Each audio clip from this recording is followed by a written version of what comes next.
Yes, आप हो सकते हैं remove.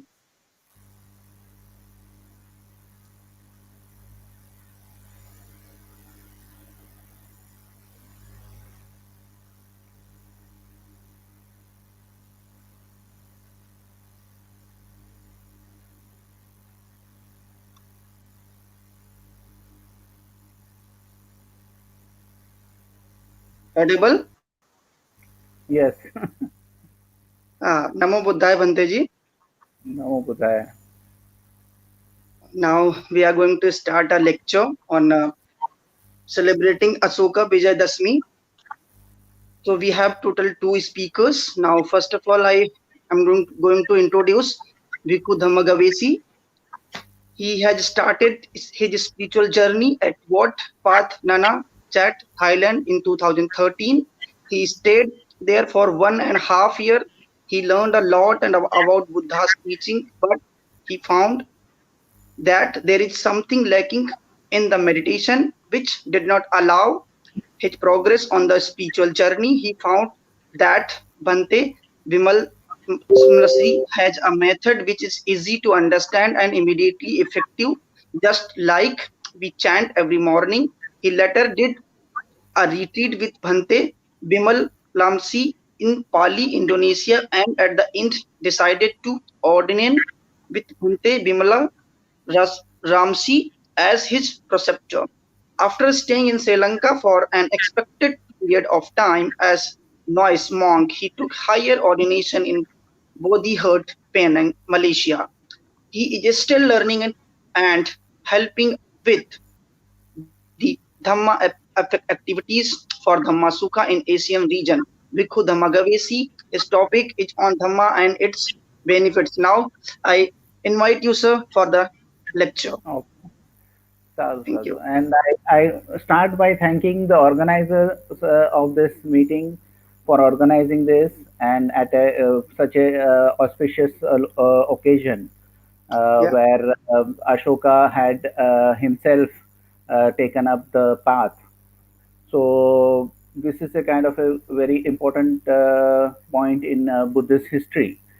So thank you for that, and thank you for Pradhani Bag also to coordinate and help us to get over here. So what I will do is I will kind of go through a very kind of a over bird's eye view of the Dhamma and its benefit. And Sister Khema will go into more detail.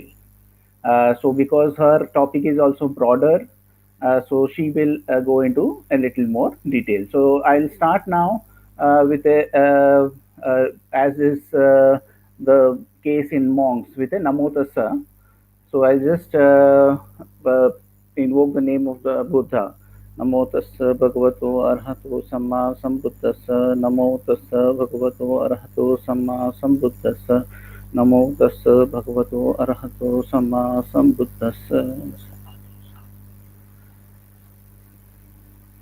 So first of we are as I started that we will be taking an overview, a macro perspective of what the Buddha has taught, and this is based on uh, a perspective. So there are many ways to explain the Buddha and how his teachings were, and there are many angles it can be taken. So this is a way of explaining his teaching. So first of all, I would like to say that my whatever I'm saying is influenced by my teacher Bante Vimalaram, and his aim is to go back to the original teaching of the Buddha. He is somebody who has placed stress on learning from the suttas, the commentaries and Abhidhamma. Also, we are using very selectively when it is in line with the suttas. So, sutta is our central aim and central guiding light. As we say, the benefits of the Dhamma. Uh, so, Dhamma is something which has a very deep and rich meaning. It is like Dukha. The word has a very broad and deep meaning, and it would mean that it is the truth, the Dhamma. It is actuality, it is a doctrine, it is a school of thought, or it is a belief system. So what we are focused on is the Dhamma, Buddha Dhamma. So whatever the Buddha has taught, and it is regardless of anybody's background. Buddha is teaching what he is teaching as a universal principles, which is applicable to every person, every individual. Any human being who follows his path will get the benefit of the path. So that is the most important thing in the teaching of the Buddha. So he does not discriminate and with his audience. And the one of the easiest way or the shortest way the Buddha explains his own doctrine is also available in Dhammapada verse 183. It is Sabba Papasa Karanam Kusalasa Upasampada Satchita Paryodapana Etang Buddhana Sasana. That means that do no harm and do only good things and develop your thought or mind. And that is the teaching of all the Buddhas previously and will be for the coming Buddhas also. So that is very important. But this doctrine is also taught in another way, which is called Dana Sila Bhavana. Dana is whatever is good in actions. Shila is whatever is bad should be avoided. As you would come to know when we discuss the Sila, it is not to kill, not to take. So it is everything which is forbidden. Then bhavna. Bhavna is a way of development of the mind. So we will go by this formula which is given by the Buddha of dana, sila, and bhavna. And this is also something which our teacher Bhante Vimalaram Singh emphasizes. So what is dana? Dana is generosity. And how does generosity start? Generosity starts with a smile. When you smile with somebody, if you meet somebody, they will smile back. So that is a kind of a way of making this interaction pleasant. So that is a way of being generous to the other person. So smile is a big part of the meditation also in our school of thought. So smiling is something which we encourage. And there is a story which is there about a person who is very frustrated, and he thinks that he has to end his life. And then he leaves his house and goes towards the bridge, which is somewhere around his house. So he's walking down the road very sad and looking down, and he was looking very kind of serious. And then there is an old, kindly gentleman who looks at him and smiles, and he gives a very big, beautiful smile to him. And then he realizes that, oh, there is somebody who is kind to me and who is being generous to me. And this guy thinking starts changing. And when he reaches the bridge, he has decided not to jump from the bridge, and he returns back and starts over his life. So this is a story which is just an illustration of what is the power of a smile. Then the another part of generosity is positive thoughts. The positive thoughts you share with others. One is which is metta. Metta is a loving kindness. So when we are sharing this thought of loving kindness, we are being generous to all beings without any exceptions. Then when you develop in your meditation, then you start radiating karuna. Karuna is compassion. So you send the compassion to all beings. Mudita is sympathetic joy or just joy. And then it is equanimity. So these are a path of the Brahma Viharas. All those paths are a way of sharing your positive thoughts or positive ideas to everybody without any reservations. Then there are helpful acts you can do. This is also a part of generosity. Just opening somebody door for somebody, or putting a luggage on the overhead bin. If a person is not able to put his bag, then you just help him to just put it over the overhead bin. That is a physical act which you can do to help somebody.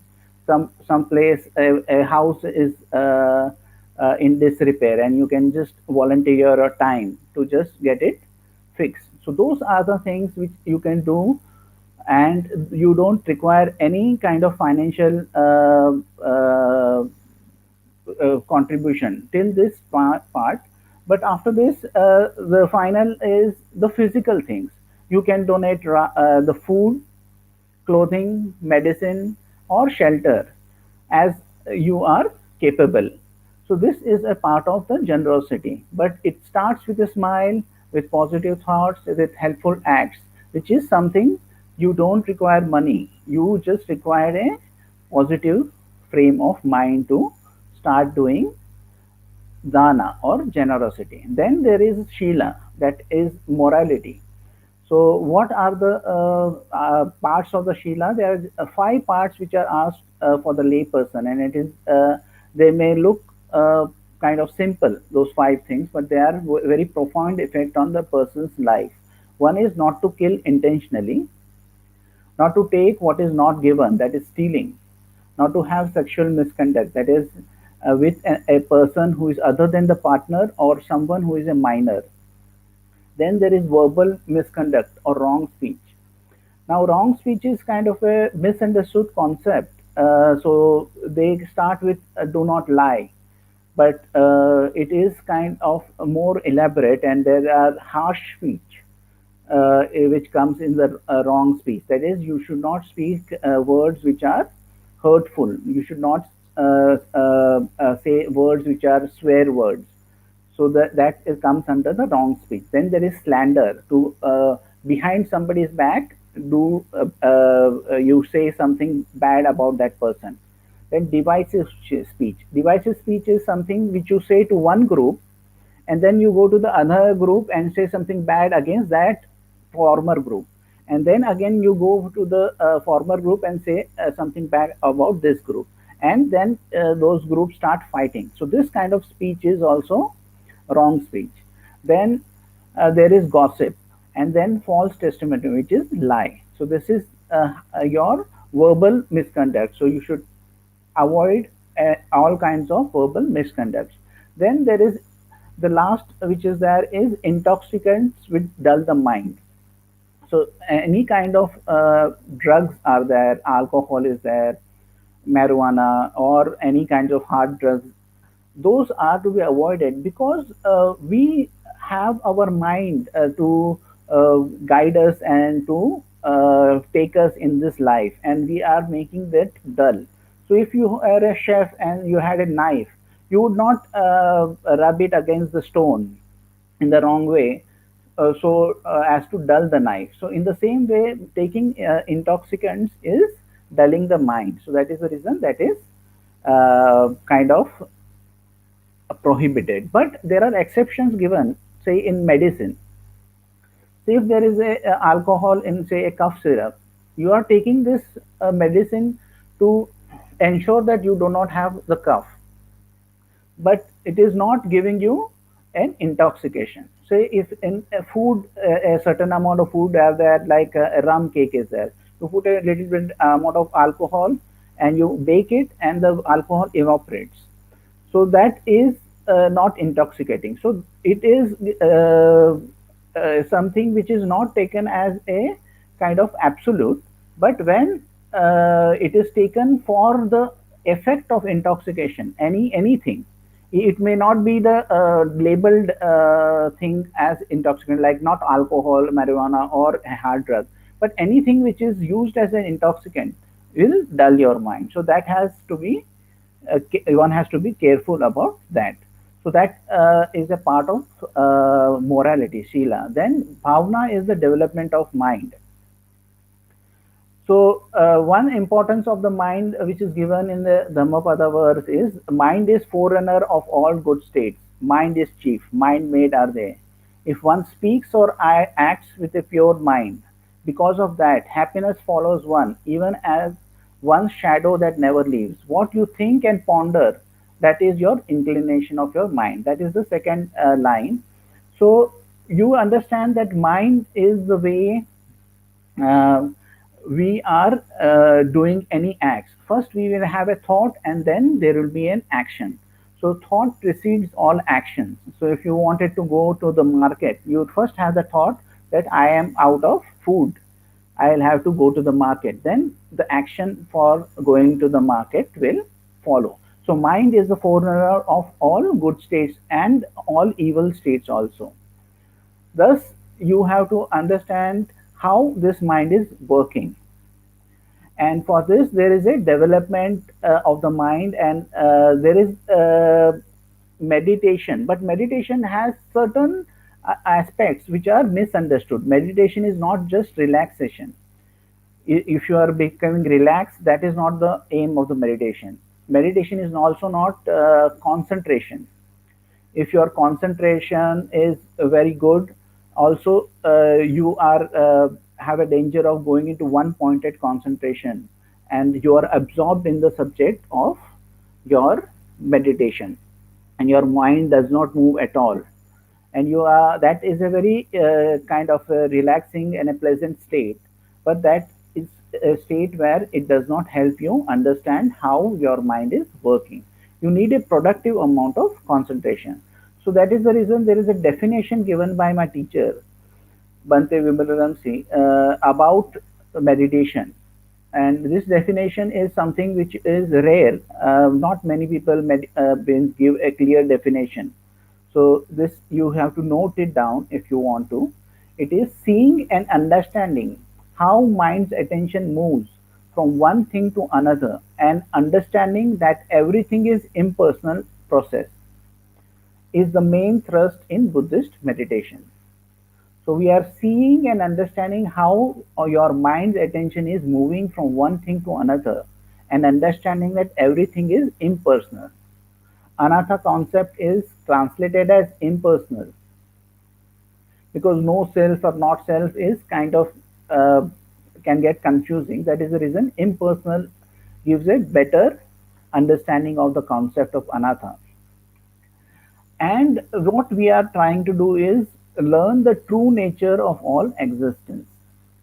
So how does it actually work? How does your mind actually work?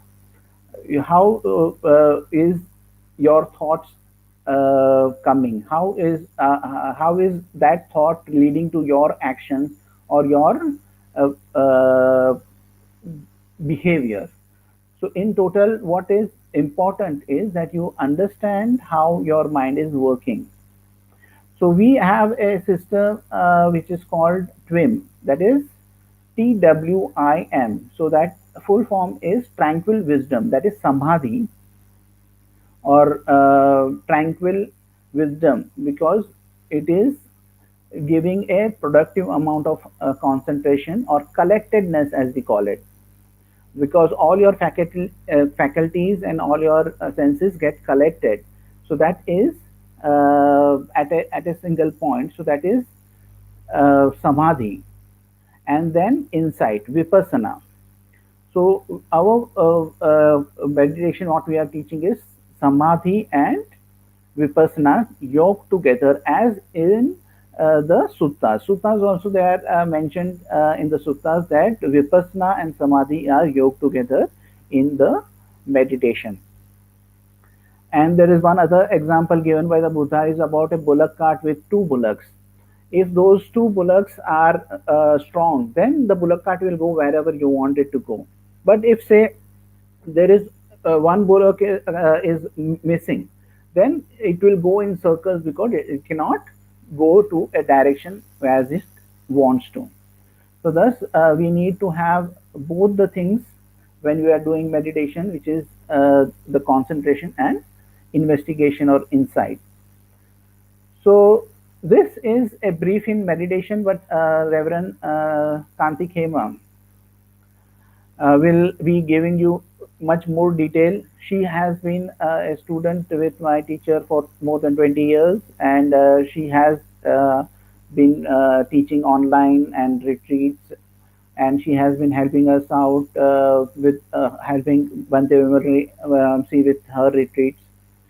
So there is a lot you can learn from her. So I'll just keep this as brief as possible, and I will go to the benefits part. So what is Dhamma is uh, mentioned by us in a very simple form is Dana Sila Bhavana, and the benefits also I am going through this process of what are the benefits of giving or dana. What is the benefits of generosity? The Buddha says that there are four benefits you can expect of a person who is giving dana. That is long life, beauty, happiness, and strength.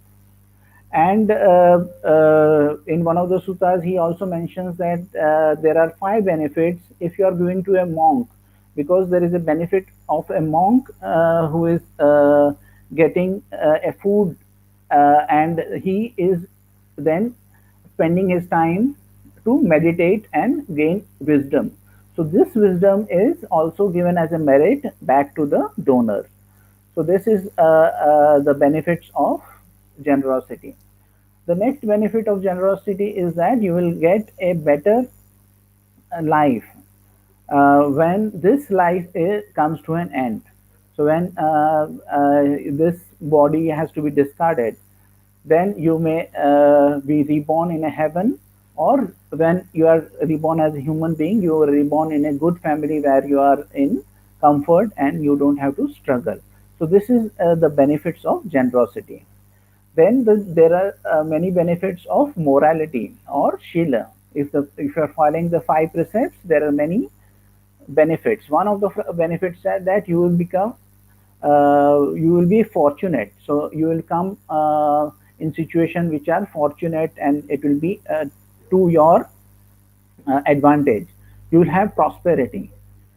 Uh, when once a person is generous, he is giving, he is prosperous, and then he is famous. The other thing is that because of this generosity, wherever he goes without fear. So if he has to go to another group of people who are not his own kind of group, he will go there without any fear, and they will welcome him. So wherever he goes, he is welcome. A person who is generous, his death is not difficult. When he dies, he does not die with a confused mind, and he has a good rebirth. In the case of uh, the first case, also we saw that is one of the things which is a part of doing good morality and generosity. Now, when a person is following a moral life, then he has four happinesses, which is as a lay person he can experience. And this is the happiness of ownership. Say if a person is bought a mobile phone or uh, a scooter or a car or a house, he is happy with this ownership when he has lived his life morally, and then the acquisition is done from his own hard work. Then he is has the happiness of ownership. Then he has the happiness of having wealth. So, in due course of his life, a person works hard, and his moral conduct, he follows the five precepts, and then he has a lot of wealth, or he gets the wealth as an inheritance from his family. In both the cases, if he is a moral person, then he can enjoy his wealth, and that is the happiness of wealth which is available to a lay person. Then there is a happiness of freedom from debt. So when a person realizes that he is not answerable to somebody, then he will be very happy. If he had a debt and he pays it honestly with his honest work, and he is living as on the five precepts, then this person will feel the happiness from freedom from debt. Then there is the last is the happiness of blamelessness. Happiness of blamelessness is something a person who has lived a life morally will realize that there is nobody who can point fingers at him, nobody can criticize him, because he has lived his life in a moral fashion. He has not done anything wrong. So that time he gets the happiness of blamelessness.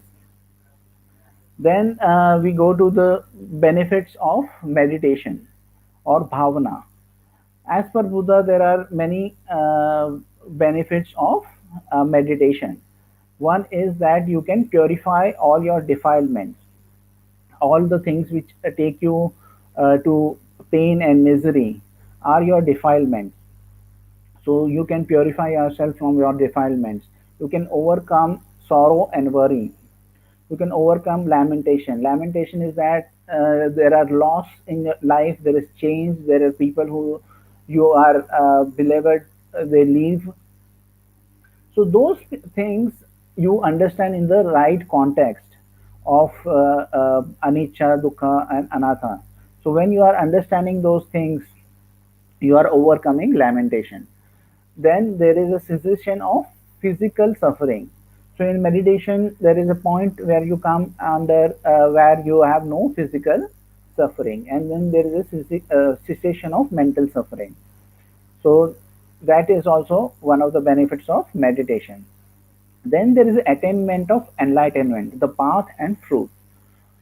So when you are doing meditation, you are bound to progress, and then you may achieve the path of Sotapanna. You may achieve the fruition of Sotapanna. You may achieve the path of Sakdagami or the fruition of Sakdagami. You may achieve the path of Anagami or the fruition of Anagami. So these are the benefits of doing meditation. Then the attainment of Nibbana, the deliverance and emancipation, the awakening. So we like the word awakening because this is the word which my teacher uses, because he says that one is as if asleep in this life because he is not able to understand what is the reality.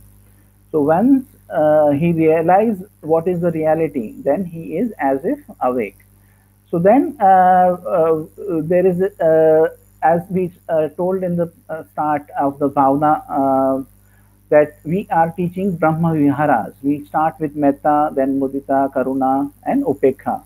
So this is a meditation practice. So there are distinct benefits of Brahma Vihara. These are very famous and most of them must be aware, but I'll just read the list. One person, anybody who is following the Brahma Viharas or practicing Brahma Viharas, he sleeps in comfort, he wakes in comfort, he sees no evil dreams, he is dear to human beings, he is dear to non-human beings, he is the gods protect him. Devas or beings who were before you, and by doing good deeds they have passed on to the another realm. Those beings will be protecting you. Fire, poison, and sword cannot touch that person. That means that you will not be harmed. The mind can concentrate quickly. That mind can become calm, and his countenance is serene. So you become serene. The person dies, when he dies, he does not die with a confused mind. And if he fails to attain arahantship in this lifetime, then he is reborn in the Brahma world. This is a world which is a world for non-returners.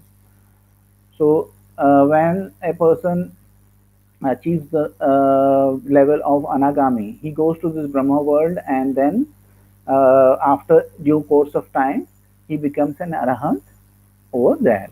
So these are the benefits of the Dhamma. So this is a very kind of bird's eye view and a point of view which we have taken over here, which is giving kind of an overview of what the Buddha is teaching and what is the benefits.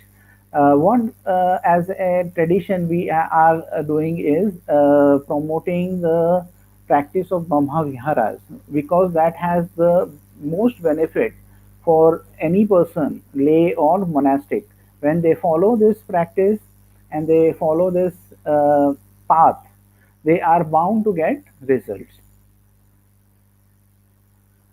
So I think should we do the question answers later? Is Sister Khema there online? One second. I think we have later after the lecture we have question answer. Okay, after her lecture. That is what I want, because I saw a Yes. question. Okay, then let her come in. I am done with my part, which was a brief Okay. explanation of the Dhamma and the benefits. So is she there logged in?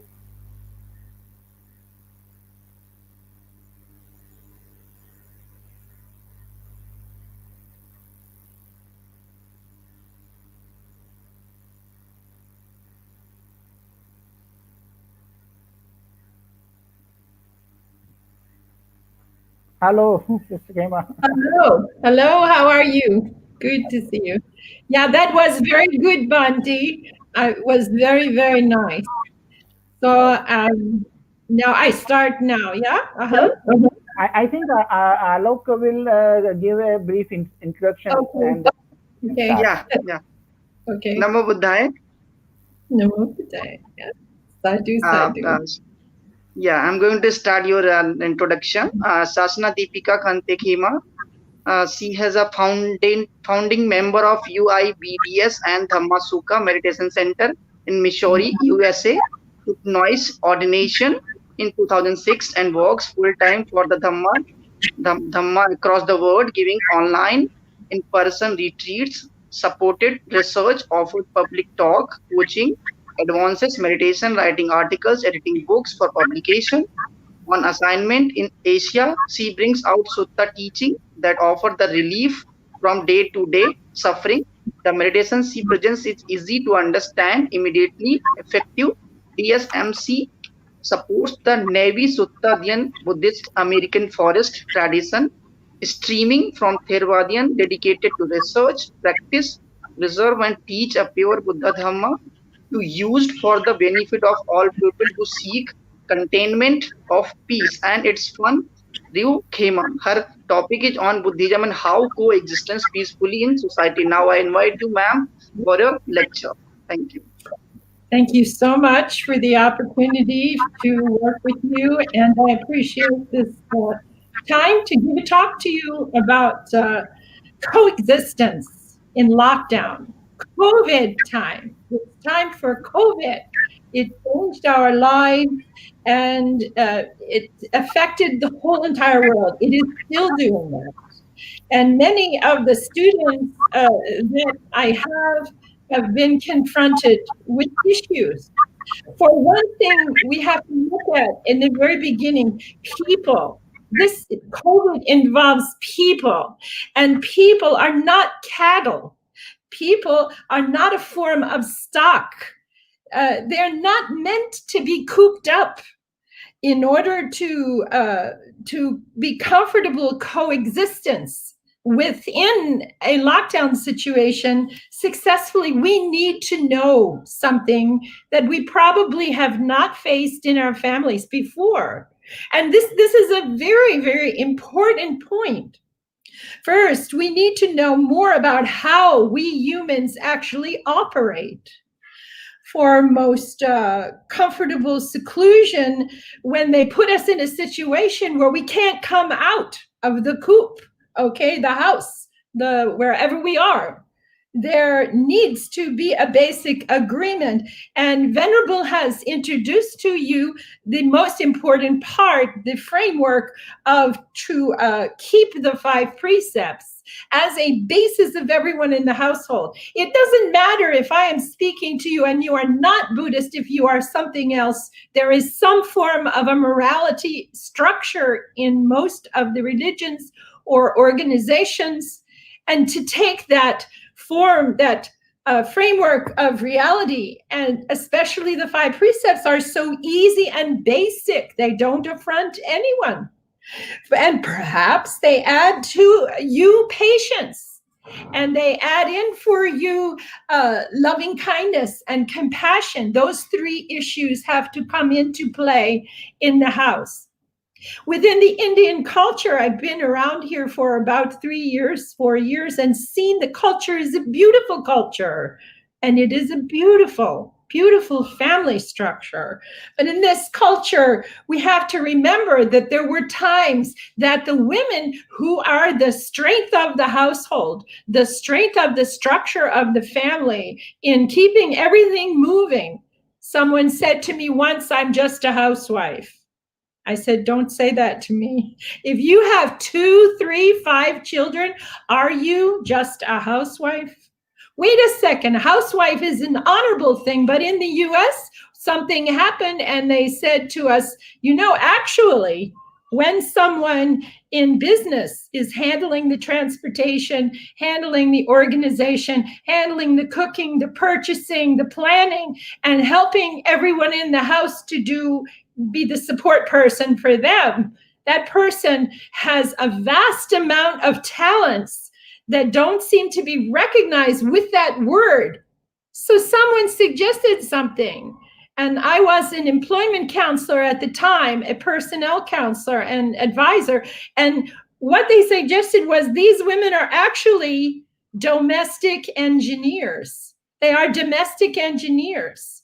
And because they can structurally keep this house going, but they don't have much free time now when everybody's home all the time. And it makes everything seem more difficult. It's more difficult for dad who comes home and expects to just rest, but now he's not going in and out, and his life has completely changed. School is not running. School is not operating. When that happens, we're all cooped. So we may as well be the stock and find out how it is for the stock in the farmyard, because that's how we are.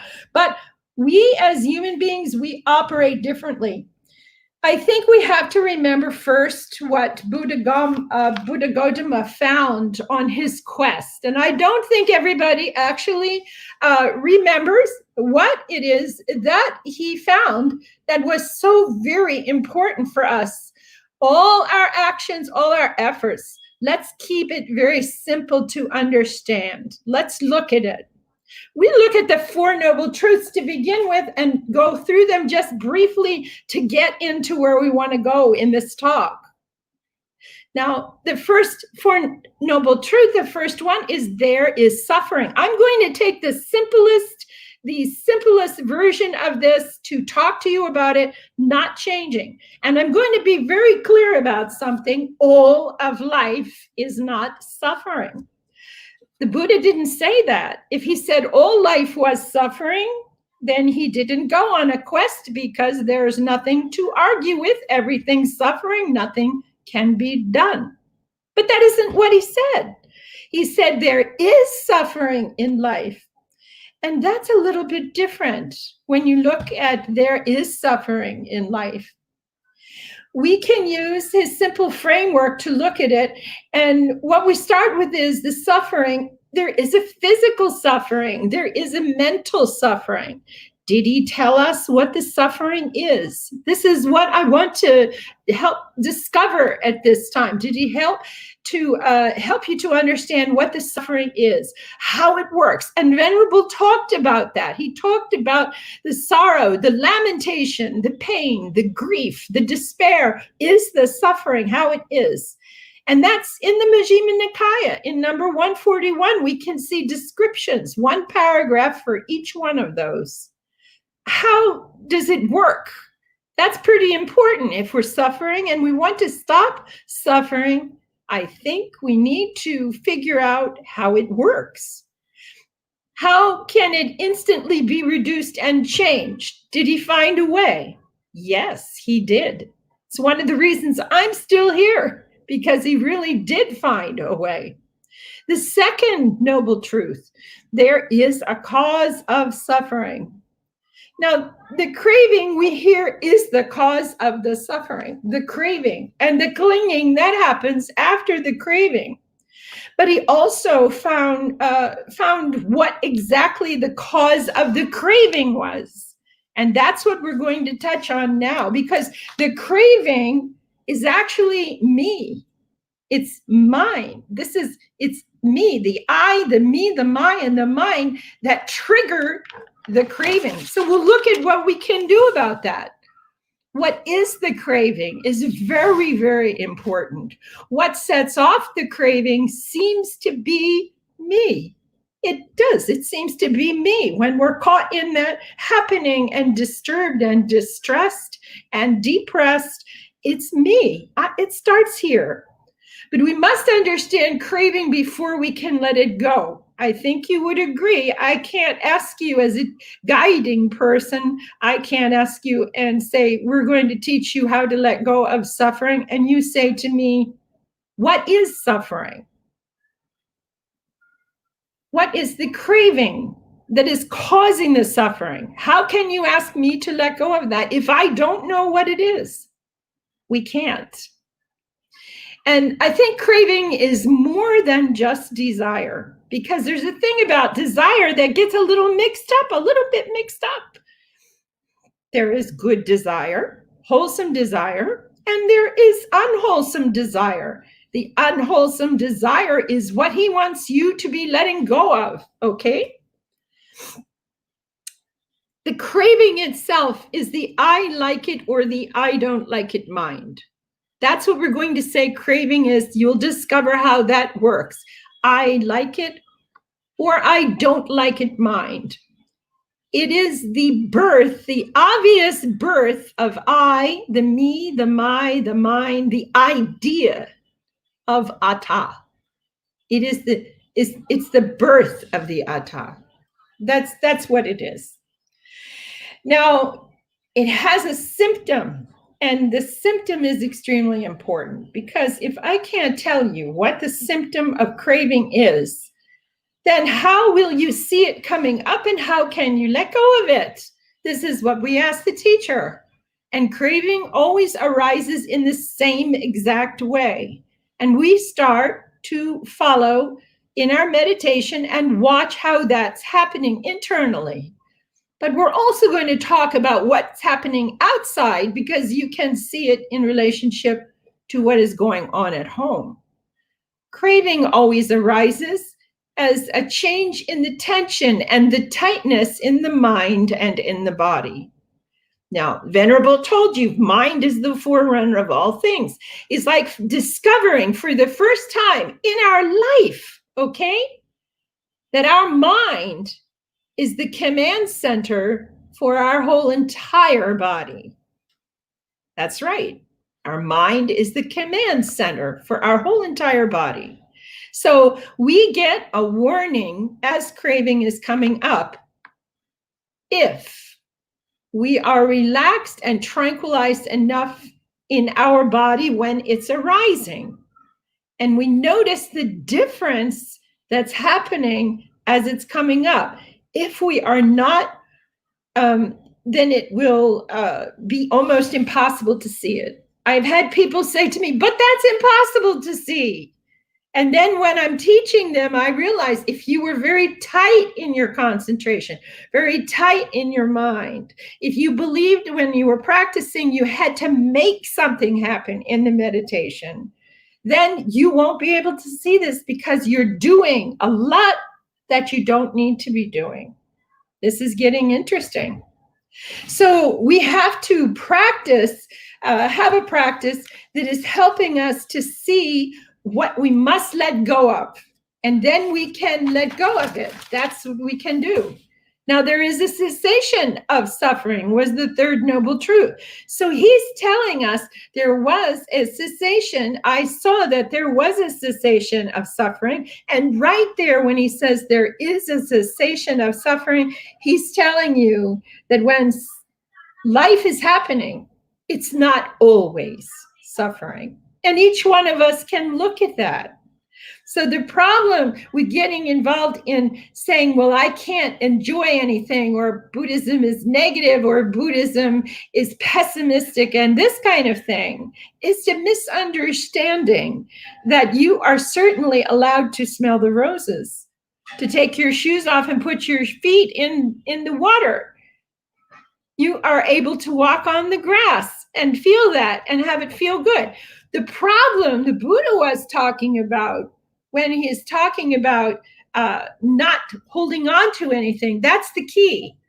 Clinging, craving, wanting it, and doing it and not thinking about anything else, obsessing with it and holding on to it, clinging in what has happened in the present time. And then you go on with the rest of the day and you're holding on to it all day. And this morning I was telling a young man, when you go to school, what's happening is that sometimes I just can't concentrate. And then we taught him, this morning we taught him, the practice so that he saw right away, this is going to help me. So he's going to go and try this now. We'll get to that in a minute. We all know that the final objective in Buddhism is the experience of the supramundane nibbana, the ending of future lives and suffering in a life again and again and again, and never coming back again is a nice thought for a lot of us. If we have suffered deeply in our life, that's a good thought. However, the most immediate concern that seems to be there universally in Buddhism, in all the Buddhist countries that I've been to, is that it seems to be, what does the Buddha Dhamma offer me right here and now to relieve day-to-day suffering? Can I use it?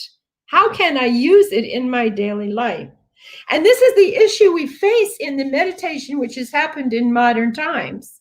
And what has come up in the meditation in modern times is that we have divided the meditation from life and meditation into two different things. And what the Buddha was trying to show us, he found something you can use all the time. So these two come together like this, and the meditation he talks about is fascinating in the scriptures, because he says, after all, the sanditiko, akaliko, eipasiko, opanayiko, pachitamveditabo vinuiti, it was easy to understand. It was easy for the wise, for the people who took the time to find out how this works, those who know how things work. It was easy to understand the way to help yourself in daily life. The second part was immediately effective, and the third part was inviting deeper inspection. Many times we hear, come and see. But Professor Karunadasa from the Hong Kong University, who wrote a book on the foundation of Buddhism, looked very closely at this in the Pali, said, it fits better if I say to you, once you start seeing how it works, then you want to come back and see more. So it's inviting you to come back and have deeper inspection. And the last part was, it is untouched by time. This is key. Nobody can tell me that it's different now for us than it was for the people in the time of the Buddha. That it worked for them for that time in history, but it can't work for us.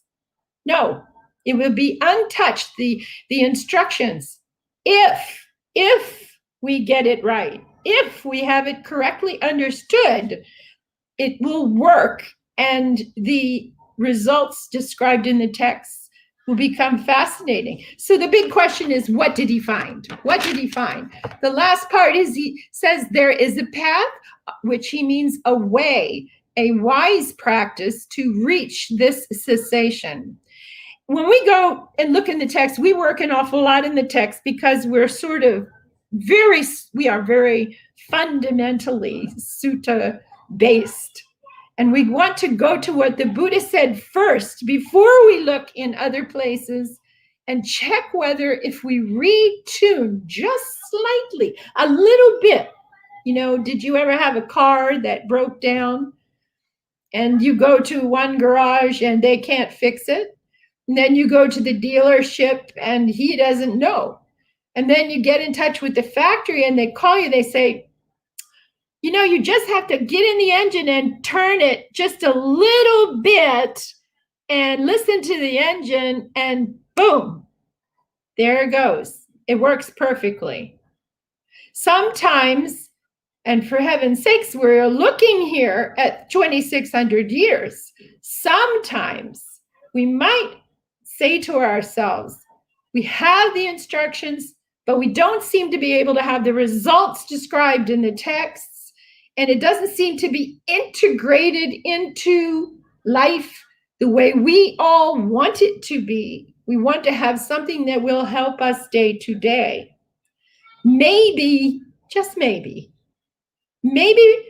if we just tune or refine the definition a little bit, we'll begin to understand more clearly what he was saying and see if then we get the results.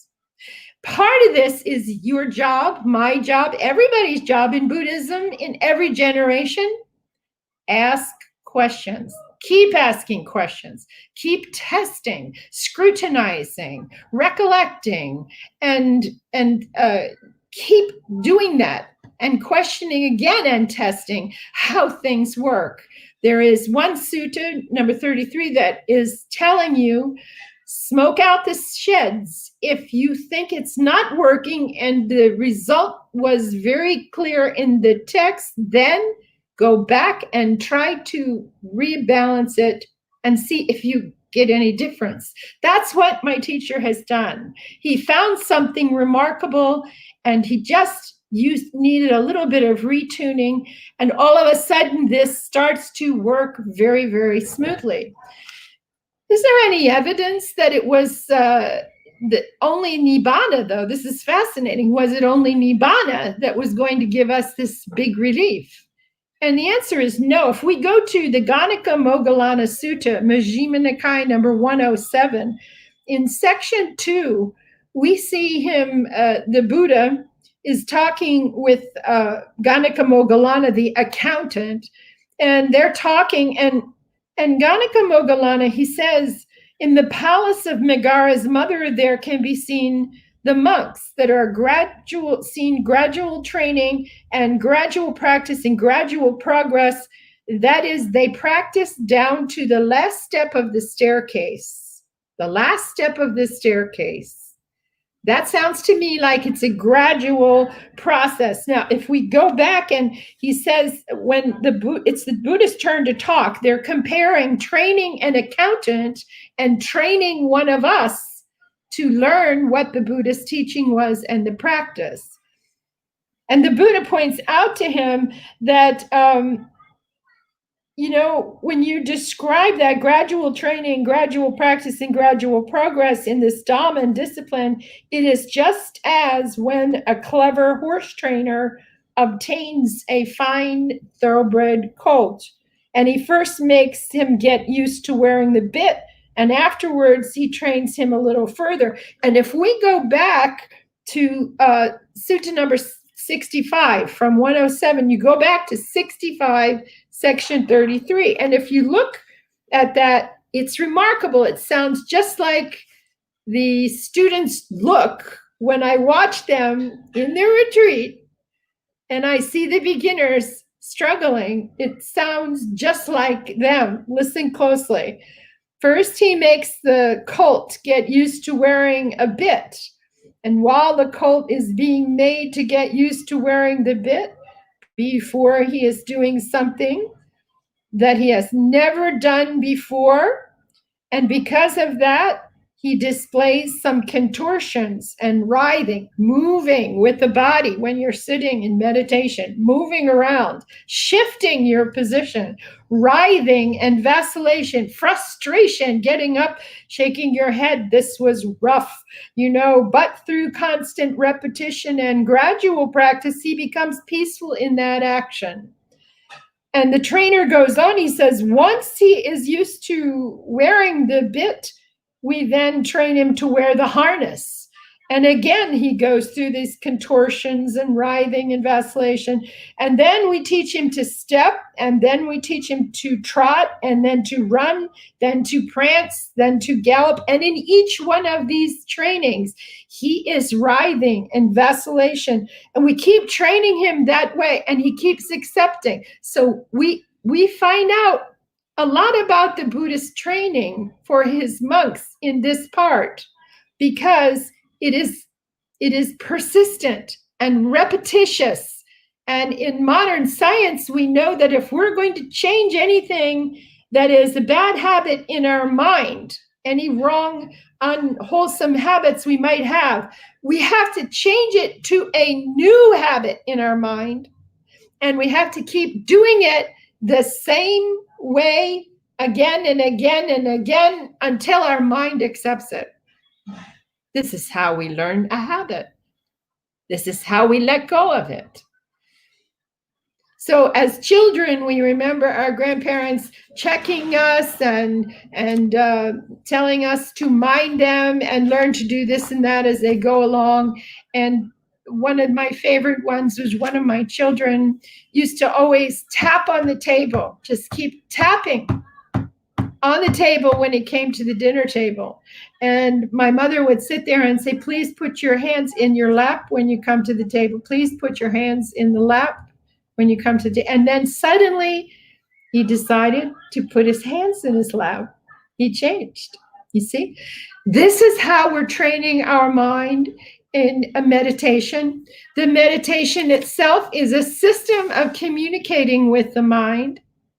It is a system of seeing how many times we have to do something with the mind, okay, before it starts doing it by itself. It's fascinating. It's absolutely fascinating how it works. And pretty soon, when you're practicing doing it correctly, suddenly it takes over and it's working on its own.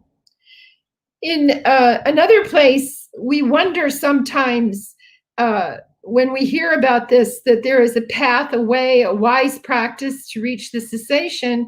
And we looked at the gradual teaching, the gradual practice, and gradual progress. Progress. In meditation, progress equals relief. So whatever the practice is, how much relief are you getting from it? And can you leave the retreat and continue to do that and use it for relief in life? This is what's very important, very, very important. Now, we also hear a confirmation that when you say that if you teach me and I practice and there's progress, I wonder, is there an escape? Was there an escape? And we go to the Anguttara Nikaya in the Book of Threes, section 125. The Buddha makes a statement. A three-part statement, okay? I do not teach without a basis, he says. I do not teach without knowledge. I do not teach something that is antidotal. That means there's no escape. We cannot cure the poison. We do not have the antidote. But then he says, I teach with a basis. I teach with knowledge. I teach with an antidote. So here we find he gives us the Four Noble Truths, which just described his path of investigation. He sought to find an answer for suffering. He looked for and discovered a cause. Then he looked for a cessation. And then he set up, kept working to have a practice that would allow him to experience the cessation more often. And he says, I teach with a basis, with knowledge. I teach with an antidote. When he says that, he's confirming that I teach an escape. Now, this escape is a day-to-day escape. And it became obvious as we were searching through the texts and looking around how this was being applied in daily life. We don't know how it stopped being this way, but there was a separation which was caused many years ago. When I say many years, I mean 200-300 years ago. where the two practices got separated and the two components of one practice came apart and now sit as jhana practice and vipassana practice.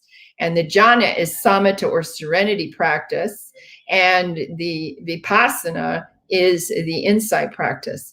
But then when we go in the text, we find out that these two things, samatha and vipassana, were yoked evenly together. What happened to them? We don't know.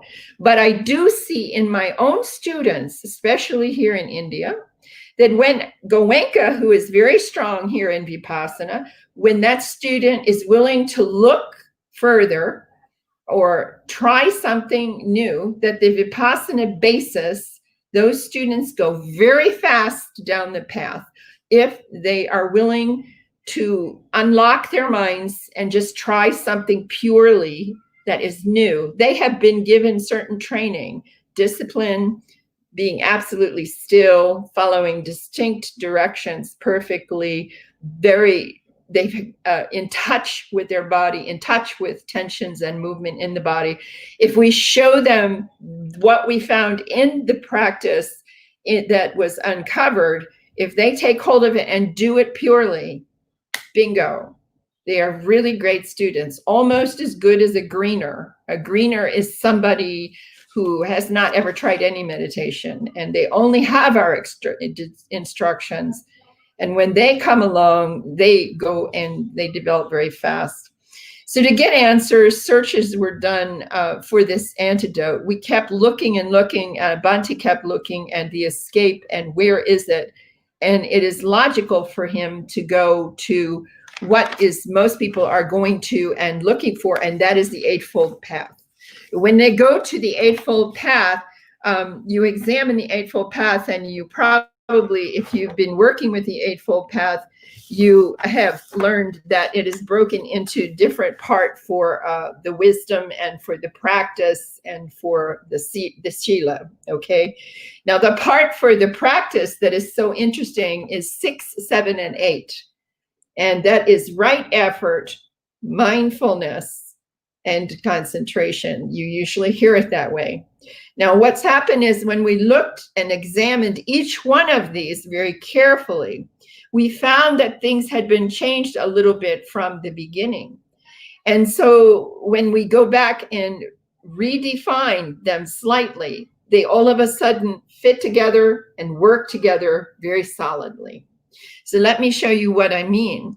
When we say right effort, and I ask a number of people what right effort is, most of the time they will tell me, work hard and concentrate very hard, persevere, be diligent, don't give up. And this sort of thing is the first definition of effort if you look in an English dictionary. But then if you look further, there are different variants of this. And in Buddhism, it simply cannot be taught correctly all the way through. Most people in the universities agree with this. We need a dictionary in English that is designed for support of Buddhism. Because when we get tripped up with things like tranquility, concentration, effort, these things can be very damaging if we get them from an English dictionary and try to apply them. Meditation is another word. So let's look at right effort the way it is in the text and what the structure of it. We'll go to 77 and pluck it out of there because all the different groups are in there. And when we look at 77, what we find out is there are 4 distinct steps in right effort, which tell us that right effort and right striving are the same thing. So if we look in the text, right striving and right effort, exactly the same words and breakdown, 2 ways of saying it. If we look at it as this is an effort that you do in striving in your practice and you keep it going, okay?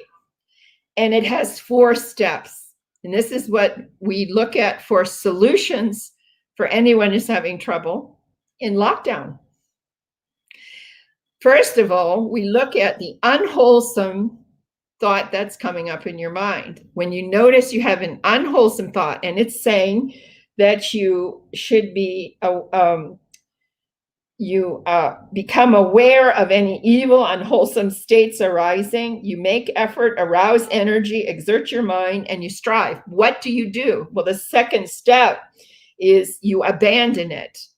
So whatever comes up as a distraction, a hindrance in your mind. Now, hindrances are interesting. Excuse me, I'm on the wrong chair. So excuse me, all right. Basically, hindrances, we have 5 hindrances basically, but those hindrances go and expand out to 16 or 17 that are in the text that we need to watch out for. But all of them operate the same way. And hindrances are often taken as an enemy. They're thought of as an enemy, and they are thought of as something we need to fight against. We need to stop them, suppress them. They are our enemy, and we need to make them stop. And this is what's giving us trouble in our meditation, okay? Because the reality, the truth of hindrances is that they are teachers, that we cannot afford to just throw them away and come straight back to an object of meditation. We cannot afford to do it, and I'll show you why. You see, the hindrance is trying to stop you from working with the object of meditation. I don't care if it's breath or it's metta or whatever you're using as an object of meditation. But if you fight against a hindrance, there's too much interesting material that has been not paid much attention to, that's explaining to us that the hindrance is not an enemy, and the nourishment for the hindrance that makes it bigger and stronger and it comes back and stays longer is what? My personal attention. Yep, my personal attention. And because of that, we need to be very careful not to just dismiss them. We need first to find out how they work. And then we need to let them go gently. Just let them go. Release them. Relax your head. Smile. And come back to what you're doing. In the 4 steps of right effort, the first one was to recognize unwholesome mind states in your mind.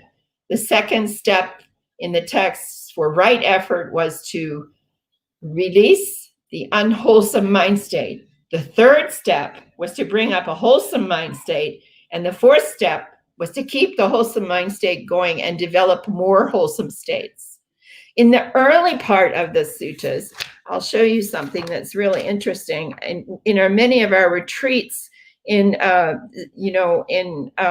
we give retreats, Bhante likes to start the retreat out with a particular sutta called the Dvaita Vitaka Sutta.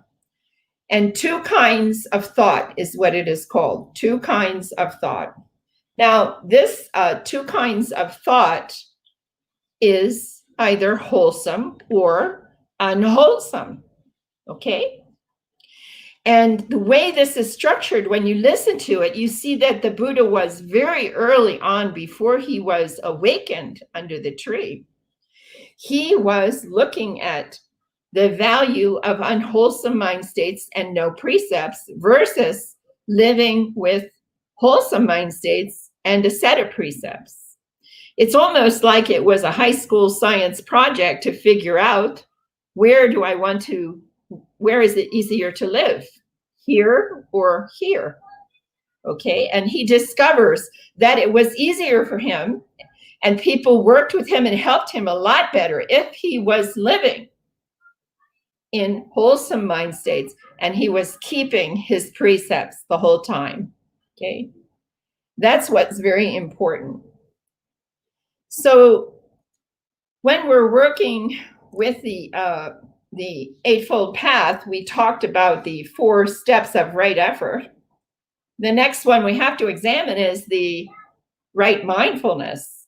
So we changed right effort to calling it a harmonious practice, because we're going to practice the 4 steps of right effort systematically to see if we can change the direction of the tendency of our mind to go to a habitual type of behavior, a pattern, anger or frustration or just irritation with someone, or just exhaustion from, having to be disturbed by this person or that person. No private time.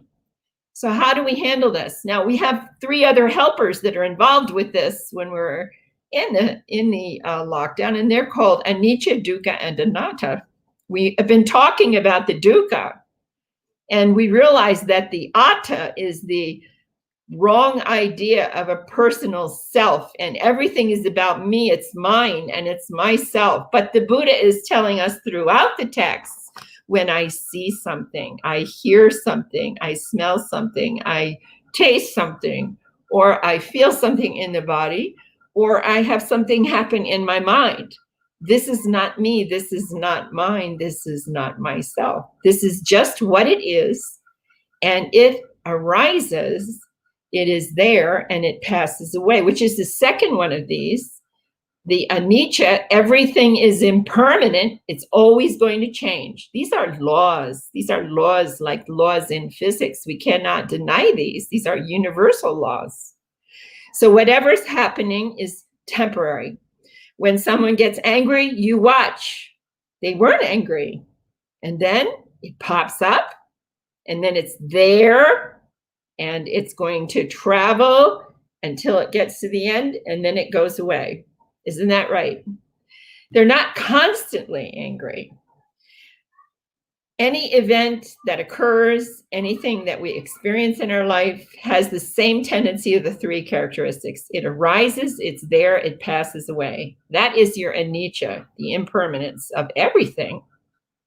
The dukkha, we've been talking about the dukkha, and this is the suffering. And the problem is how, when it operates, I don't like it. And because I don't like it, I want to make it stop. Okay? And this is stressful and causes tension and tightness in us. The very first place we see craving is in a person's face, from here to here. You see? You can be in the airport and watch mom try to take a break and go alone and get some water, and dad is sitting with the 2 children, and you can watch what happens to him. He gets uptight sometimes, and you see it in the face first, and then the tension in the hands. The hands get stressed like this, you see, not just natural. Okay? And then it turns into a verbal structure, and then a physical action. So it's very interesting how this works. Everything is impermanent, and the suffering that's happening is because he personally does not like that, and he wants it to stop and change. So he's not lovingly accepting the present time as it actually is. And that's what Buddhism is about. Can you do that? In the situation you're in with the people, can you do that? Okay, so he was talking about the 2 kinds of thoughts before he was enlightened, when he was still a bodhisattva. While it occurs to me, suppose I divide my thoughts in 2 classes, and on one side are thoughts of ill will and thoughts of cruelty. I set on the other side thoughts of renunciation, letting go of thoughts of non-ill will and thoughts of cruelty. So letting go of loving kindness, and letting go of compassion, and being on the unwholesome. Then later he sees that it's much better. It caused an affliction to him, an affliction to others, to both people, to everyone around you. And he wasn't willing to give up what he wanted to have happen. It had to happen his way now. When that happens, and there is not a give and take, there is friction in the household, and there is tension, and there is tightness. There's a lovely section, if you have the Majjhima Nikaya, you go to 128. I encourage you to go there to the Upakalesa Sutta and look where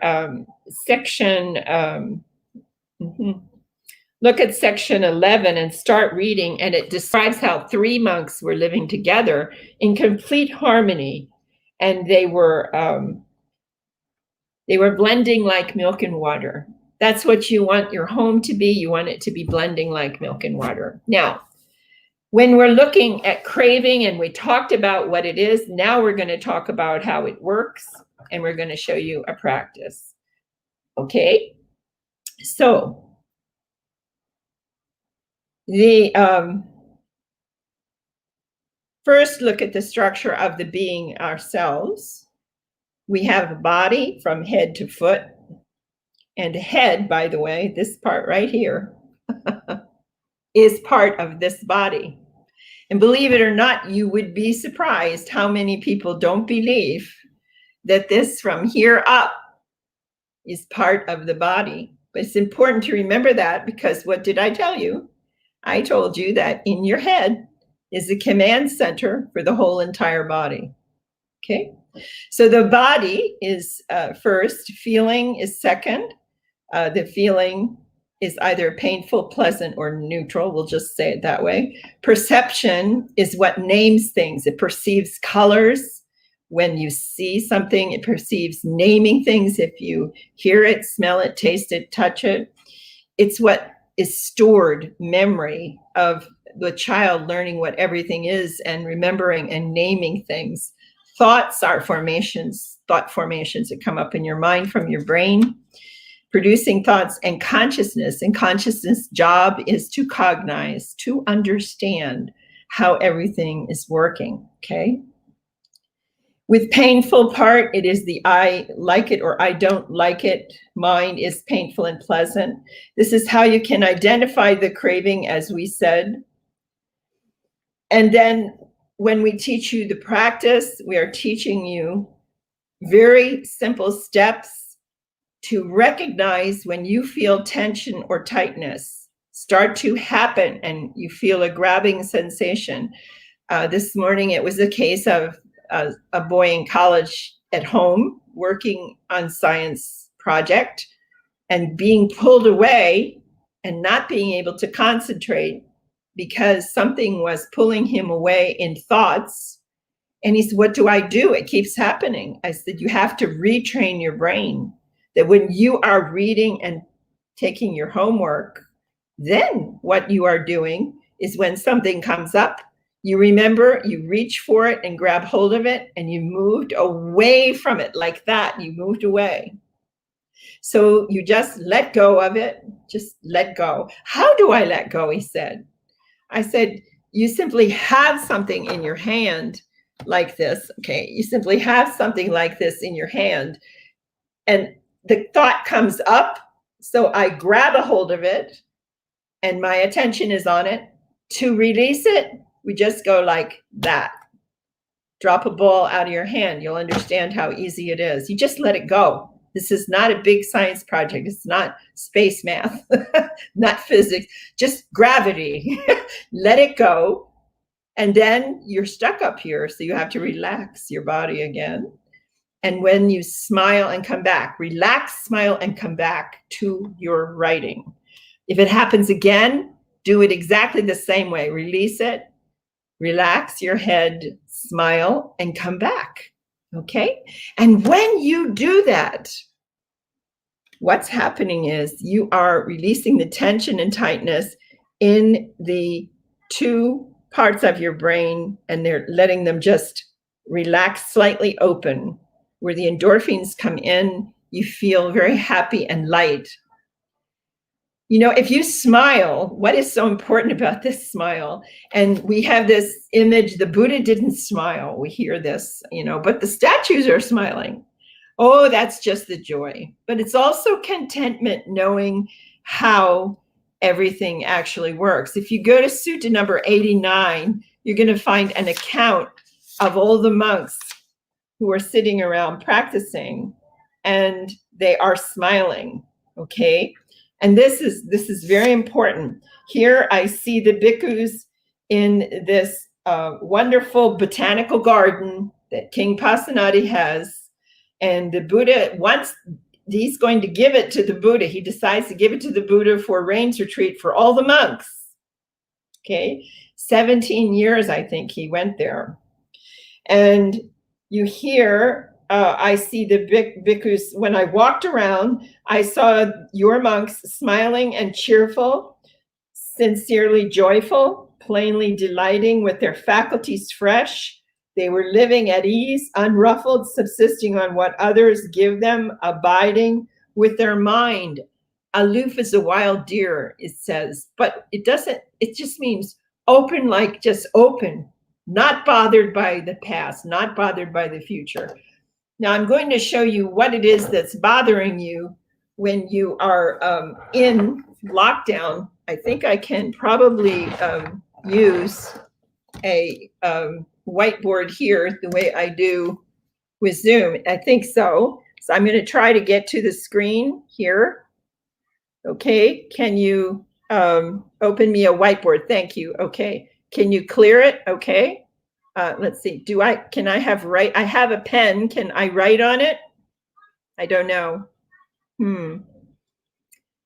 Okay, I didn't bring up anything. I guess we can't do this. All right, we have to, oh dear, I don't know how to get out. I'm always stuck. It's wonderful. Okay, tell me how I go back. Can you get me back where I was? Okay, we won't do that. I want you to take a piece of paper wherever you are, and I want you to take a pen. On the piece of paper, write a line, a straight line that runs from the left side, okay, across the left side, across from one side to the other side of the page. Now, in the first part, I want you to put a B for birth, and at the other end of the line, put a D for death. Then I want you, however old you are, to put a little bead on that line, a little circle around the line, wherever you are, however old you are, okay? Now, once you do that, from where you are, behind you is birth, okay? And everything behind you is the past. This is an interesting lesson. What does the past mean? Your little girl might come to you and say, what does the past mean? It's on my spelling bee. Tell me, what does the past mean? And I would say, well, it's over. Well, can I make it different? No, you can't make it different. Well, can I color it different? No, you can't color it different. It's over. It's fixed in time. You are caught and you cannot change it, okay? You cannot change it, okay? So whatever is past is fixed in time. The energy in it is used up. Whatever's in front of you, over there, in front of you, is the future. So I have this spelling word, it's future, F-U-T-U-R-E. Mommy, what does that mean? I don't know. Well, what do you mean? You're mommy, you should know the answer. Future, we don't know what it will be. A future is not like this. A future is not like this. It's more like that. We don't know what it's like. So many pieces it could be. By what you do now directly affects what happens in the future. That's what's real, okay? And so we don't know what will happen in the future. Because of that, we should not be worried about it. We should not be thinking about it. We should stay in the present time. What is the present time? The present time is the present. There's an old saying. The past is history. Tomorrow is a mystery. The present is named the present because it's a gift. And in the present time, if you only had to stay on that little circle you made, moving along the path slowly, you're moving all the time. into the future, all the way until we reach the day we die. It doesn't have to be heavy. Nothing's really happening to you unless you carry with you on your back, you carry with you a knapsack that is full of the past. And on the front of you, you have a baby sack on the front of you, those little knapsacks, and you put in all your worries about the future. And because we do this, we are giving up our energy for today. Because each one of us, if you draw a little circle and then make it into a little cup, that's 1 cup of energy you have for every day of your life. And you have 1 day to use that energy. But if you go to work or you stay at home, either way, especially if you stay home and you start thinking about the past, you are using up that energy. You're taking it away. And then if you start worrying about the future and you don't know, you can't control it, it's not here, you don't know what it's going to be, but you're using energy to do that. People tell me when they are thinking about the past, they say to me, well, she's just, they say, I'm just reliving what happened to me a long time ago with your father or something. But it's not true. If you're going through that old event, you're using today's energy. And you just have 1 container of energy, like this container, that's it, today's energy, okay? 1 of these a day. So you give 1/3 to the past, 1/3 to the future, and you come home and you only have this much left. And you come inside and you say, I'm so tired, I'm so worn out. I don't have any energy. We can't do anything. Please put the dog outside, put the kids inside, tell them to be quiet, turn off the TV. I want to rest. Why is the person worn out? They had enough energy. They knew what to do. So every time you practice this way, these 6 steps that we're teaching you we call them 6 R's. To recognize when something pulls you away, to release it, let it go, just let your attention go off of it. Just drop it like you drop the ball. Drop the ball, okay? Relax the head, the command center. Just relax the tightness that's in your head. And re-smile and come back to the object of meditation. Now, why are we telling you? Why are we telling you to use loving kindness when we're training you instead of teaching you to use the breath? The breath was okay. We listened to the Buddha talk to his son Rahula in number 62 in the Majjhima Nikaya, explaining the breath is good. It's good for you to know the breath, but before you go and teach, I want you to learn the Brahma Viharas. I want you to learn them. Why did he do that? This is interesting. Very interesting. He told Rahula, if you develop loving kindness, meditation on loving kindness, any ill will be abandoned.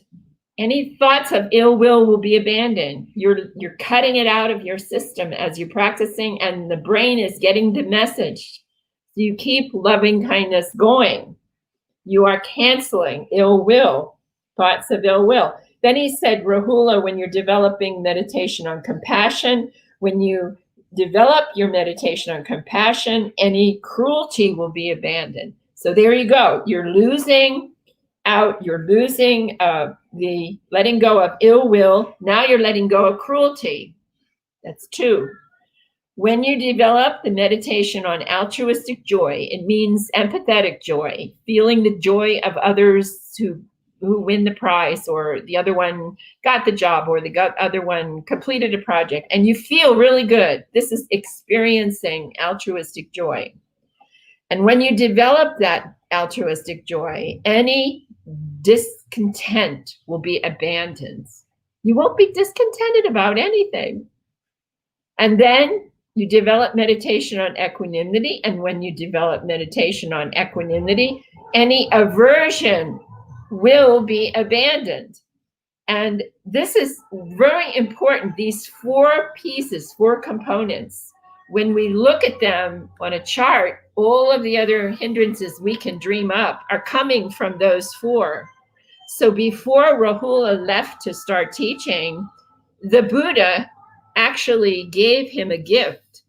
It was giving him the information of exactly what needed to have happen in order for him to have a very clear mind.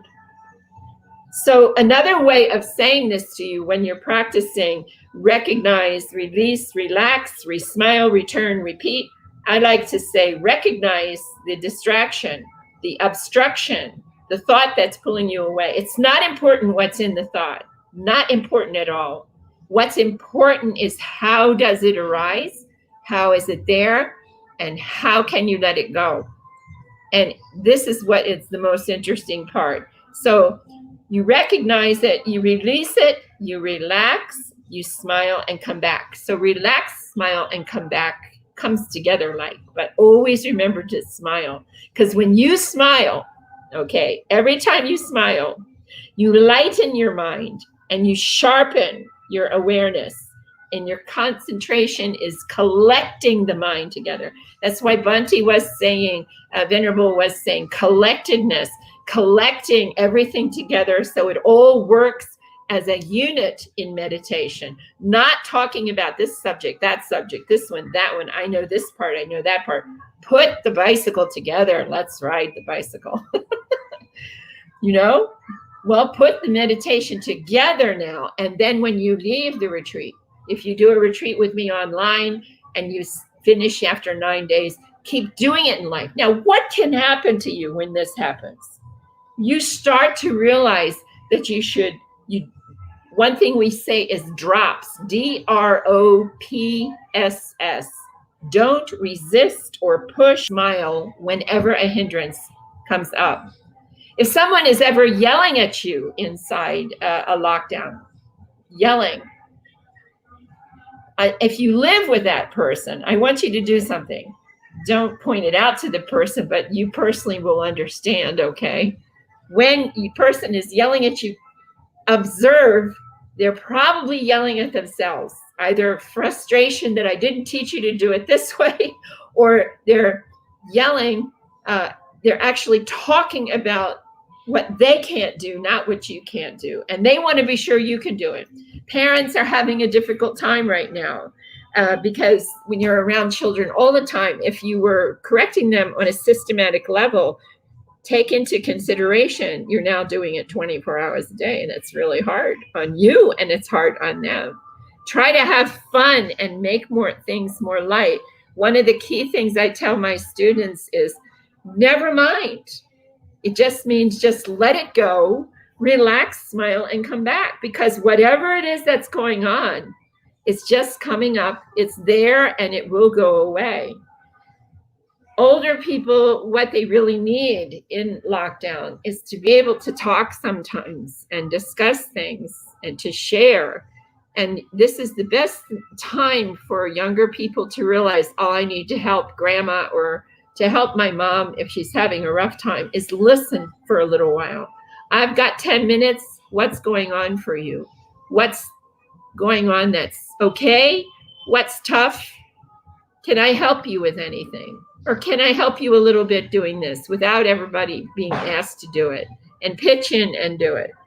So we're giving you a lot here, but to teach loving kindness and tracking right effort on the path, we get to right effort, and this is what we're showing you. Right effort was wonderful. To have lost that was probably what caused the split between the two components of the samatha and vipassana. And the way that we're practicing when we go into the jhanas and teach you about the jhanas are very different. They are aware jhanas. There is no tightness. We do go as deep. We do learn as much. We do have the same insights, but we don't struggle, and there's no pain. And we learn the rules of the life of a hindrance very carefully, so that we learn that you never, ever engage a hindrance. If we can teach ourselves that with something bothering us, just laugh about it. It's over. before you can plan what you're going to do to be angry about what happened, it's already anicca.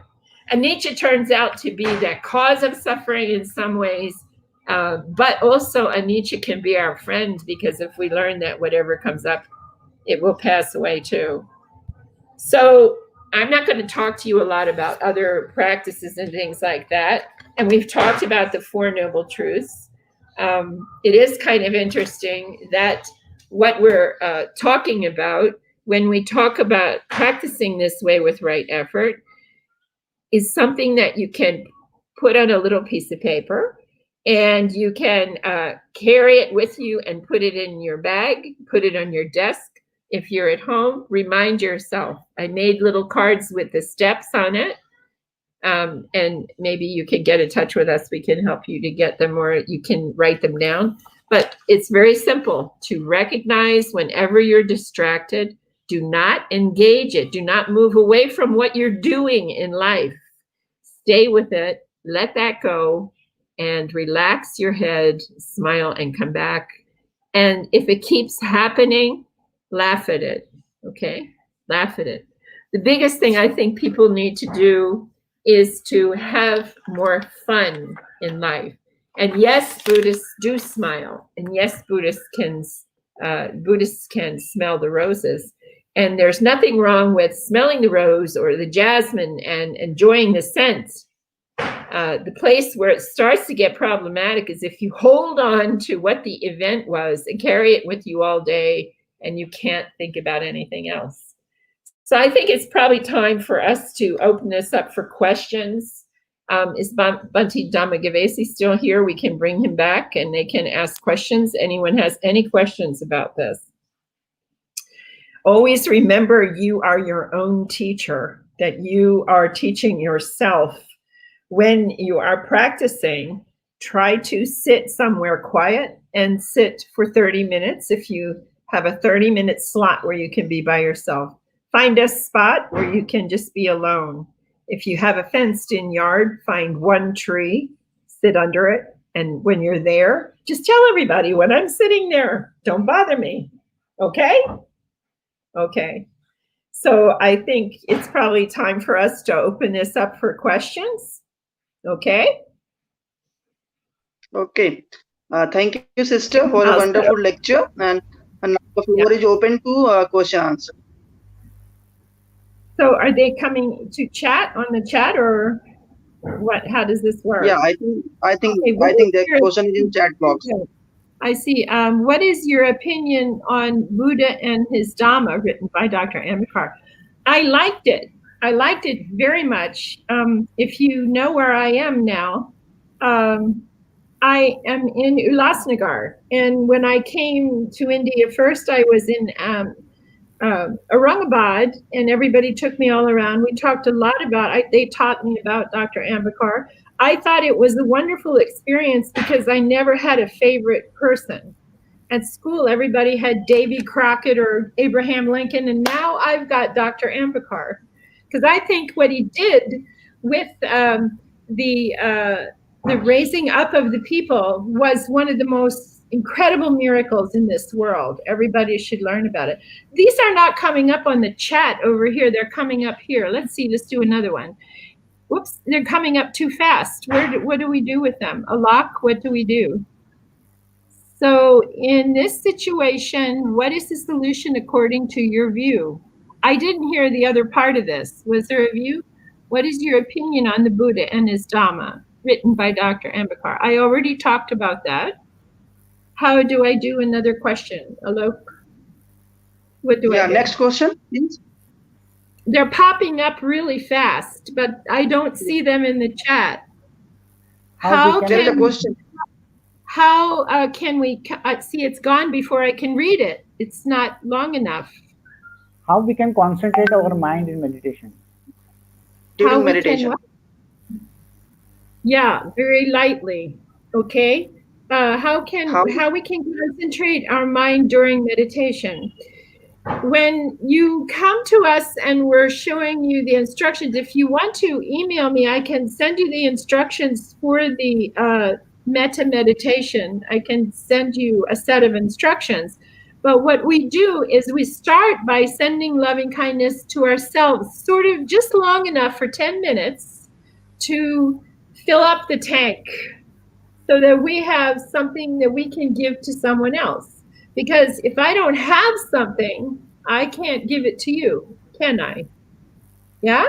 And so that's what we start by sending loving kindness to ourselves. After 10 minutes, then we start to choose one spiritual friend and we work on sending the loving kindness to them. Okay? And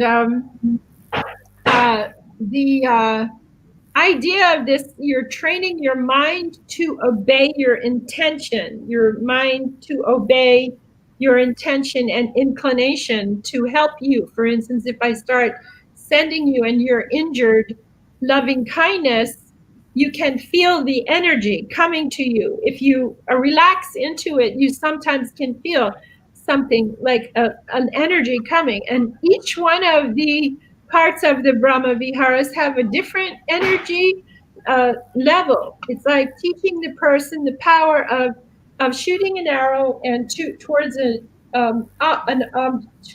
target, and the target is the person you're sending it to. You see, so you're learning how to send loving kindness to yourself, and then you're learning how to get your mind to agree to send it to one person. After you learn to do that to a certain level, we are guiding you. And when we see the signs are ready, the conditions, we then have you work with other kinds of people. But you only work with one spiritual friend to start out with. It's a very good practice because you wait till your mind picks it up, and then you try to test it with 11 other people, different kinds of people, and then you move from there and you work with the directions.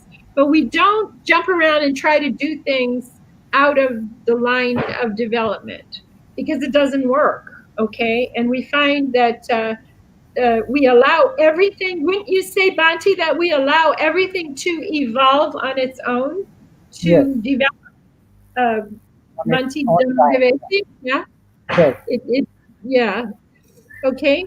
As I would a like to answer one question, which was that I think somebody asked was that it is some people are saying that Buddhism is part of Hinduism. This is kind of very clear in the suttas when we hear that there are other views. The first sutta in Digha Nikaya is the Brahmajala Sutta, which explains 62 kind of views, which are by other sectarians. So now this is very clear that Buddha had something which he has given to the people, which is unique and which is not connected to anybody. So thus he also mentions that whatever is his teaching, there is no teacher for him. He is the discoverer. So he has not invented this thing, but he has discovered the principles of reality, and this is a path which he is giving it to the people. So it is for everybody, and it is for everyone who follows the path. He will get the benefit. So if you yeah, are following the five precepts, even without knowing that you are following the five precepts, you will get the benefits of the thing. So it is a universal teaching which the Buddha has given, but it is not a part of any other teaching, which is very clear in the suttas. If you read the suttas, then it is no kind of doubt which has been left on that well, this can be a part of any kind of philosophy other than what the Buddha has given. right. Okay, you want The to add? Yeah, the anatta teaching is a different form of thing from the definitely a different form from the Hinduism. I think the Brahmanism and Hinduism were pretty much that's the same thing, right? Different terminology, different periods of time. It can be Okay. argued that there is a kind of a difference between the Brahmins of the time of Mhm. Buddha and what is the current state. So they may be not kind of parallel to Hinduism, because there is a kind of evolution in the Hindu perspective also. So there can be kind of a convergence of all the views and coming into a kind of a one blanket umbrella later on. So not at Yeah. the time of Buddha. Now there is a Um, question: what is the condition of women in Buddhism? Actually, women can do a whole lot in Buddhism. I'm a kind of different kind of nun because of what I was doing with a practice that was very different, and I made a commitment to a very old person in Bangladesh. Elder. He was the patriarch for a group of Bangladeshi people in Roslyn, Virginia. And when I first started, he asked me, he said, "So you're going to practice Buddhism with this teacher?" And I said, "Yes." And he goes like this, he goes, "Hmm." He says, "The problem for Westerners is they never keep going. And they go from teacher to teacher to teacher to teacher to figure out what it's all about. But they never stay with one teacher. Can you stay with one teacher?" And I said, "I'm going to," because I had practiced before karate with one teacher, and two brothers actually, for 4 years. And I understood the value of staying in a disciplined situation with one teacher.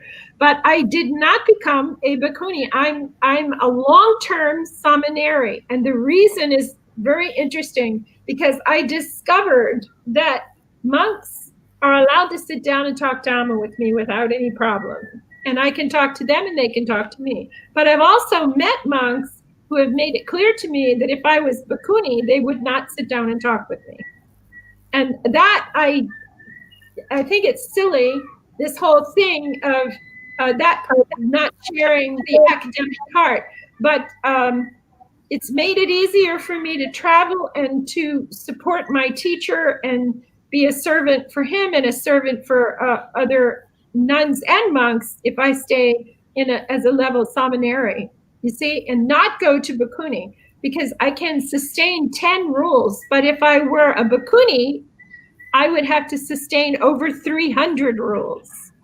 And when it goes to that, I would not be able to travel on a train by myself, fly on a plane by myself, stay in a hotel myself. It's very complicated. Plus, because there are not a lot of places yet. There's many more than there were 10 years ago. But it's easy for a man to become a monk and to move from temple to temple to temple. It is not easy for a woman to get into a situation where there's a place that the female can stay at the temple. It is not easy because the bhikkhunis had disappeared and they come back now. It's getting better. And there are some nuns who are dedicating their time as monastics to building places all over the world that we can jump from one place to another if we want to. Yeah, this I think also implies for the lay community as a general. What was the Buddha's concept of a woman? And I think that he has more or less given the equal footing for a woman Yeah. in the The very sutras. important thing Also, was, yeah, for the there is layperson, no distinction. absolutely. Yeah. This is When it comes absolutely true.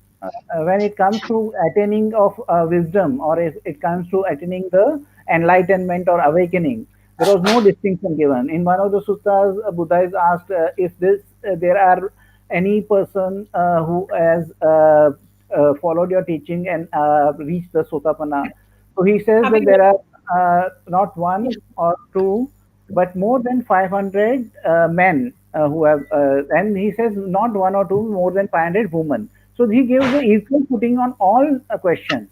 And even in the monks, if he gives, say that the monks have achieved Sotapanna 500, he talks about nuns. So he more or less gives the equal footing for women. Is there any other question? Or Yeah, she wants I think uh, one question is there. There is a question: Buddha and his Dhamma written by Ambedkar. What is your opinion for this? that we covered in the first question. That was the first question we covered. Yeah, it's like if they ask me more specifically what they're interested in, I'm happy to comment on it. But overall, I understand what happened to Dr. Ambedkar, to Baba Sahib, and it's really important that we hold up what he did. I think Buddhism made it so that he could get where he was going and do what he did. That's the way I feel about it. In examining the gist of what I understand in the text now, I can see where it sustained him in so many situations. Didn't he have a Sri Lankan monk helped him, wasn't it, Bhante? Dhammagavesi? Was a In this, Sri Lankan monk was helping Dr. Ambekar to understand the Buddhism. So in understanding that, I was in Sri Lanka for 3 years, and I can see where he was sustained by what was being taught in there. The only thing that I think he would have done differently is the meditation. If he had figured out what we figured out, it would have even been more helpful to him than anything. What we have is and what I'm dedicating the rest of my time here is to give this to the people, because what Bhante said was very important. Bhante pointed out that the women were on an equal footing. They could become an arahat just the way a man could become an arahat, and many of them did become arahats, you see. And they had equal rights and were set up under the same disciplinary system. They had more rules because of protecting them in the time when they lived, which makes perfect sense to me. Of the 8 additional rules that were given to them that have been contested so heavily, I only saw 2 that I would really object to. I can't remember right now, but I did a paper on it, and I didn't understand why everybody was so upset, because I think today people don't like discipline very much, and they're not used to being disciplined. And I thought that the reasons culturally and anthropologically, the culture at that time, women were like cattle, and they had no rights, and the Buddha gave them a superior amount of rights, and the monks were told to teach them and to make sure they were exposed to the Dhamma, and then help them. They lived in, what you say, proximity to, very easily getting help from a group of monks close by, is the way it was set up initially. There have been all kinds of things about the Bhikkhunis coming back, and all different opinions about this. For myself, I prefer the Dhamma hook, line, and sinker. I just want to do it till the day I die.